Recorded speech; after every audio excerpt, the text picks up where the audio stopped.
Hello everyone, I am Shelly from SGTB Senior Secondary School, your music teacher. आज का हमारा topic है ताल। ताल जो है दादरा करेंगे हम। इससे पहले समझना जरूरी है कि ताल होती क्या है।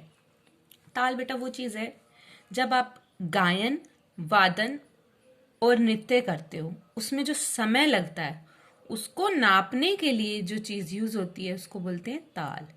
जैसे आप लोग मार्केट से कोई चीज खरीदने जाते हैं, कपड़ा लेते हैं तो मीटर का प्रयोग किया जाता है, दूध लेते हैं तो लीटर का प्रयोग किया जाता है। इस तरह से जब हम गायन करते हैं तो उसके लिए क्या चीज यूज होनी चाहिए, वो होती है ताल। जो ताल होती है वो क्या होती है, वो होती है मात्राओं का एक ग्रुप होता है। जैसे बाट बोलते हैं हम या मीटर बोलते हैं, उसमें इंचेस होते हैं, सेंटीमीटर्स होते हैं या लीटर होते हैं। इस तरह से ताल में क्या होती है, मात्राओं का एक ग्रुप होता है जो गायन वादन में जो समय लगता है उसको नापने के काम आती है। शुरू करते हैं ताल दादरा। ये जो ताल, पहले आप इसके परिचय में लिखेंगे ताल। इसको लिखने का शॉर्ट मेथड मैं आपको बताती हूँ। जैसे आपने किसी भी ताल के बारे में लिखना है, जैसे हमने लिखा ताल दादरा, तो सबसे पहले हम उसका शॉर्ट परिचय लिखेंगे। ताल, ताल का नेम जैसे डाला दादरा। फिर हम डालेंगे इसकी मात्रा, इसमें मात्रा कितनी लगती है 6। फिर लिखेंगे विभाग, कितने विभाग हैं इसके, इसके हैं 2 विभाग। कितनी कितनी मात्रा के, 3 मात्रा के, राइट। फिर लिखते हैं ताली। ताली कितनी है इसमें, एक ही है जो है पहली मात्रा पर, एक पहली मात्रा पर। हर ताल में अलग विभाग होते हैं, अलग मात्रा, अलग ताली खाली होते हैं। पहली मात्रा पर खाली, खाली भी इसमें एक ही है जो है कौन सी मात्रा पर, चौथी मात्रा पर, यानी कि 4 पर। क्लियर।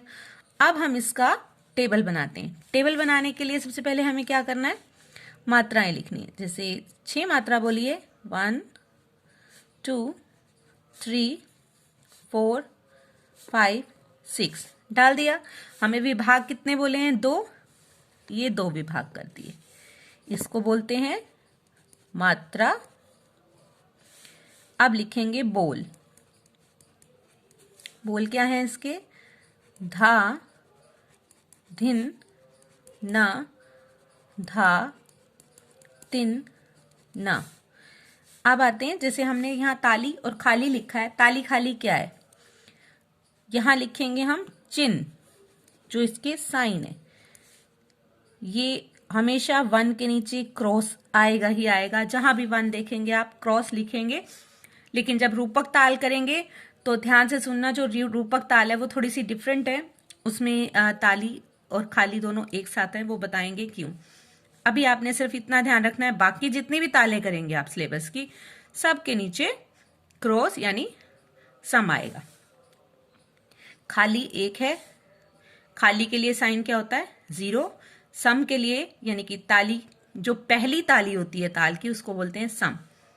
तो ये साइन लगा देते हैं और इसको ऐसे बंद कर देना है। इसको बोलते हैं तालिका यानी टेबल। ये इस ताल की टेबल बन गई। अब हम इसके बारे में लिखेंगे विवरण। मेन चीज क्या लिखेंगे, यही विवरण इसके नीचे आ जाता है। आप लिख देते हैं भी इस ताल का नाम दादरा ताल है, ये तबले पर बजने वाली ताल है, और इसकी मात्रा कितनी है, विभाग कितनी है, वो सब इसके अंदर डिटेल में डाल देते हैं आप। फिर विवरण के अंदर एक चीज जरूरी लिखनी होती है आपने कि ये कौन से बोलों की ताल है। ये होती है बंद बोलों की ताल। कुछ तालें होती हैं जो खुले बोलों की होती हैं, वो बजती हैं मृदंग या पखावज पर। जो बंद बोलों की होती हैं वो होती हैं तबले पर। आपके सिलेबस की सभी तालें तबले की हैं, तो आप लिखेंगे ये बंद बोलों की ताल है। और दूसरी क्या चीज सबसे जरूरी है कि ये किस चीज के साथ बजाई जाती है, जैसे सुगम संगीत, भजन, फिल्मी संगीत, ये सब चीजों में यूज होती है रिदम। तो इसके बारे में आप जरूर लिखेंगे। तो आइए इसके बारे में पढ़ते हैं।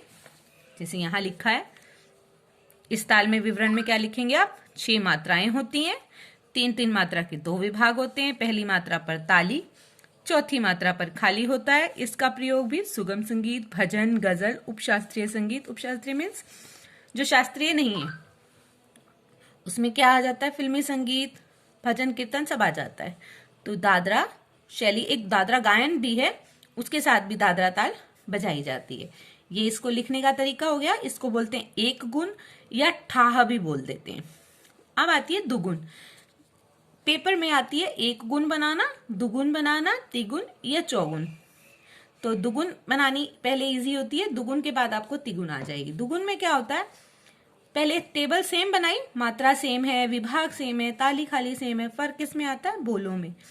जैसे ये पहला बोल और दूसरा बोल 2 मिलाकर एक के नीचे लिख लेते हैं, यानी कि 2 बोलों को एक मात्रा के नीचे, तो ये दुगुन बनती जाती है। तो 3 मात्रा तक तो आपके बोल खत्म हो जाते हैं। फिर आपने क्या करना है? ये पूरा सेट उठाकर रिपीट कर देना है। इस तरह से ये इसकी दुगुन बन जाती है। सो आप पहले ये वाली ताल अच्छे से समझ लीजिए, इसको रिवाइज कर लीजिए। कुछ प्रॉब्लम हो तो आप मुझसे पूछना, तो इसके बाद हम नेक्स्ट करेंगे। Thank you.